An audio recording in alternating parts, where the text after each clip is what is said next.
పాపని ఉన్న పోతుపై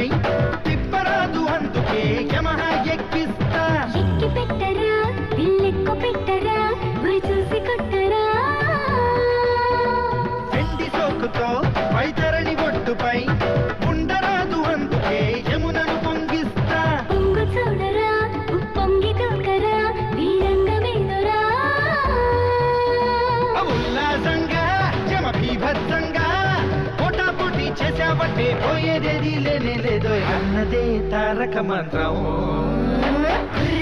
కుర్రయమ్మ కుమ్మేసుకో గండు తుమ్మెదల అమృతమే చుర్రేసుకో కుర్రయమ్మ